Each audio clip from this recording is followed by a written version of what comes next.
Ah, é. Deus é bom, né, irmão? Sou eu mesmo. Eu falo que é o seguinte: os bons, os competentes, não estão disponíveis para Deus. Então ele pega eu. O ruim e incompetente, e é o que ele está usando, né?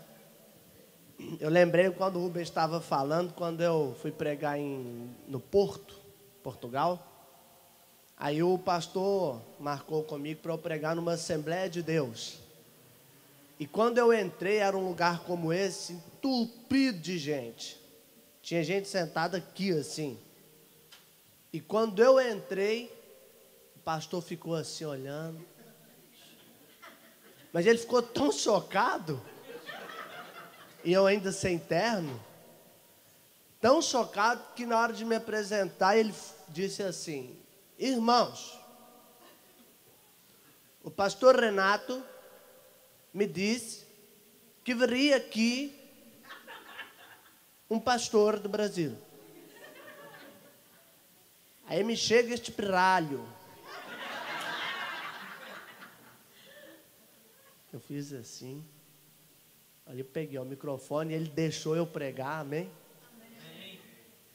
E quando eu terminei de pregar, Deus tinha se movido, eu preguei sobre uma igreja surpreendente. Só de propósito eu preguei. Aí ele disse assim: irmãos, Deus usa as coisas loucas deste mundo para confundir as sábias. Aí ele olhou para mim: pastor Hudson, quando o senhor estiver de novo na Europa, por favor, venha aqui pregar para a gente. Eu olhei para ele: eu vou ver minha agenda. Deu uma valorizada, né? Mas é o que Deus está usando, né, gente? Amém? Glória a Deus. Nosso Deus é muito bom. Estou feliz de estar de novo com vocês. Muito obrigado sempre ao meu amigo, a Nilva, que me recebem mais uma vez. E sempre que eu estou aqui com a Nilva, eu me divirto, né? Quando não é ela me divertindo, sou eu divertindo a Nilva. Então, assim, é uma festa tremenda. Estou feliz demais com este novo lugar. Amém? Que Deus abençoe o coração de vocês todos em Jesus. Amém? Na Bíblia aí tem um livro, tem vários, tem 66. Se você quiser agir humildemente, você pode até ir lá no índice, procurar lá quem é o Ageu. Ele é um dos profetas pequenos, não porque ele é pequeno, é porque o que ele escreveu é pequeno, mas não menos importante. Aí no livro de Ageu, você vai encontrar o primeiro capítulo, e também o segundo. Mas no primeiro tem algo que muito tem abençoado o meu coração, e eu quero dividir isso com vocês.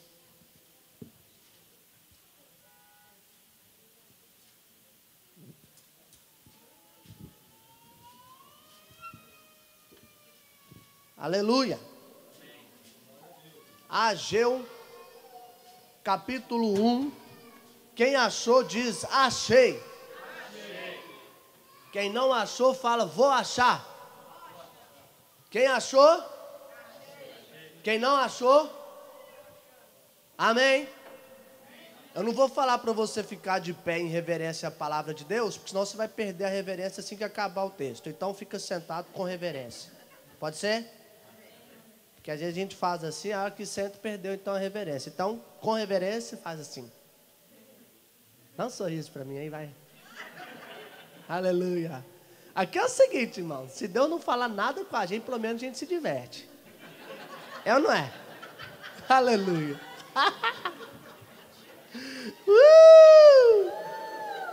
Rebalabastério. Olha lá. Ageu 1:1 fala: vai nessa. Vai todo mundo junto, vai nessa. No segundo ano do rei Dario, do 6º mês, do primeiro dia do mês, veio a palavra do Senhor por intermédio do profeta Ageu a Zorobabel, filho de Salatiel, governador de Judá, e a Josué, filho de Josadaque, o sumo sacerdote, dizendo: assim fala o Senhor dos exércitos. Este povo diz: não veio ainda o tempo em que a casa do Senhor deve ser edificada. Veio, pois, a palavra do Senhor por intermédio do profeta Ageu e disse: acaso é tempo de habitardes vós em casas apaineladas, enquanto esta casa permanece em ruínas? Ora, pois, assim diz o Senhor dos exércitos: considerai o vosso passado, tendes semeado muito e recolhido pouco. Fala assim, ó: comeis, mas não chega para fartar-vos, bebeis, mas não dá para saciar, vestivos, mas ninguém se aquece. E o que recebe o salário, recebe para colocar no saquetel furado. 7. Assim diz o Senhor dos exércitos: considerai o vosso passado, subi o monte e trazei madeira, e edificai a casa. Dela me agradarei, e serei glorificado, diz o Senhor. Versículo 14. O Senhor despertou o espírito de Zorobabel, filho de Salatiel, governador de Judá, e o espírito de Josué, filho de Josadaque, o sumo sacerdote, e o espírito do resto de todo o povo. Eles vieram e puseram-se ao trabalho na casa do Senhor dos exércitos, seu Deus, ao 24º dia do 6º mês. Amém. Meus irmãos, uma vez eu conversava com uma irmã, uma amiga em Cristo, e ela estava compartilhando que ela foi exortar um irmão da igreja, porque esse irmão estava indiferente para com a casa de Deus. Diante de uma conversa, ela perguntou: mas querido, você não vem ao culto, já tem um bom tempo, e quando você chega, já o culto começou, antes de terminar, você já foi embora, o que está acontecendo? Você não está comprometido com a casa de Deus? E ele então respondeu a ela o seguinte: sabe, irmã, eu tenho uma palavra de Deus, e eu estou congregando em outro lugar. E a pergunta foi: qual lugar você está? Falou: eu estou na igreja circular do Evangelho Pleno. E ela perguntou: circular? Você está na quadrangular do Evangelho Pleno. Falou: não, na circular. Como assim? É cada dia eu estou em um. Eu vou circulando. E quando ela então compartilhou isso com a irmã olhou para ela e falou assim: pois é, eu conheço um membro dessa igreja. Falou: quem? O diabo. Que é isso, irmã? O diabo é dessa igreja. No dia que ele se encontrou com Deus, a respeito de Jó, a pergunta foi: de onde vem Satanás? E ele diz: de circular a terra e passear por ela. Sabe? Você e eu também conhecemos hoje um número grande de pessoas que não querem mais compromisso com a casa de Deus. E também conhecemos um número enorme de pessoas que, em nome de uma religiosidade, vêm congregar, vêm aos cultos, dão até seu dízimo e tal, mas não têm um compromisso genuíno com a casa de Deus, vêm para ser nela servidos, ao invés de vir para nela servir. A verdade é que Deus está nos chamando para nós servirmos a sua casa. A Bíblia diz em Levíticos 10, 1 e 2 em diante, que Nadab e Abiú, filhos de Arão, estes foram oferecer um sacrifício a Deus. E eles ofereceram um sacrifício que a Bíblia diz que era um sacrifício seguido de um fogo estranho.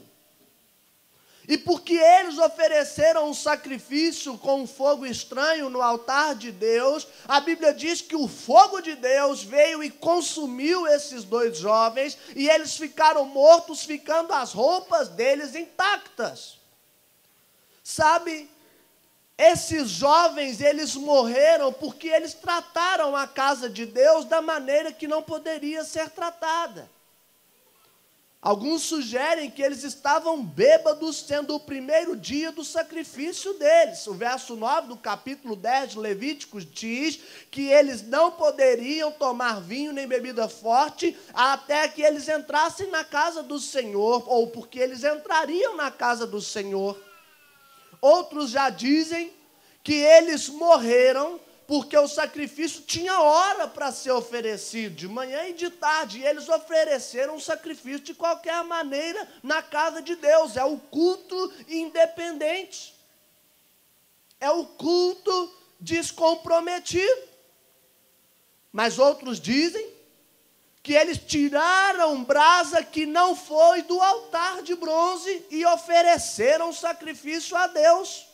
Pois bem, não importa qual dessas razões foi, mas o que nos importa é que muitos de nós têm oferecido ao Senhor um culto diferente do que Ele quer. Temos tratado a casa de Deus de maneira que Deus não aprova que nós tratemos. Meus irmãos, Deus deu a gente esse lugar. Deus abençoou a igreja de Nova York com esse lindo lugar. Mas esse lindo lugar vai precisar ser concluído, materialmente falando, sim. Esse lindo lugar vai requerer de mim e de você trabalho, dedicação, esforço, sacrifício, compromisso com o lugar e com o povo deste lugar.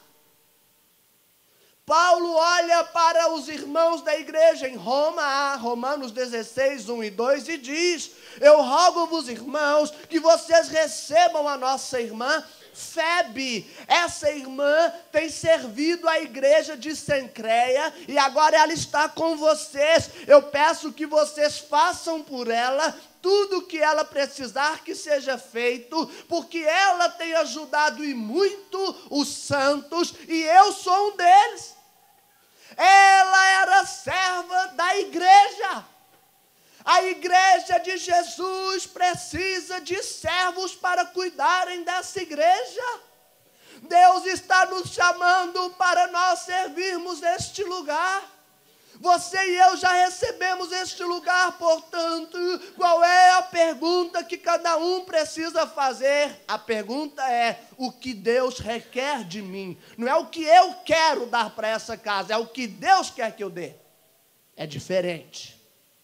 Os voluntários jamais vão tomar o reino de Deus, os enviados, sim. Jesus não foi voluntário no reino de Deus. Não houve uma reunião da Trindade quando o pecado entrou e Jesus falou: é para contar comigo que eu vou. Não, a Bíblia diz que o Pai o enviou. Deus quer homens enviados para servirem na sua casa. O Salmo 92, 12, 13 e 14 diz que o justo florescerá como a palmeira, crescerá como o cedro do Líbano, plantado na casa do Senhor. Ainda velhos darão seus frutos e anunciarão que o Senhor é a nossa força e a nossa rocha. Sabe o que é que o Salmo está dizendo? Que Deus tem uma vida bonita para mim e para você, assim como a palmeira é. Aleluia! Deus tem uma vida bonita, Ele quer uma igreja bonita como a palmeira, mas Ele também quer uma igreja forte como o cedro libanês, cuja característica principal é a força. A igreja é forte, aleluia. Mas a condição para que a igreja seja bonita e seja forte é ela estar assim como a árvore plantada. Plantados na casa do Senhor, nós vamos ficar velhos e ainda vamos dar frutos, amém? Aleluia! Irmãos, Deus quer nos abençoar, mas nós precisamos nos consagrar ao Senhor. E o meu assunto é esse: consagração, a condição para que o reino de Deus avance. Sabe como é que todas essas palavras proféticas que o Valmir já disse vão se cumprir? No dia que nós nos consagrarmos à casa de Deus. A santidade é fundamental, mas sem consagração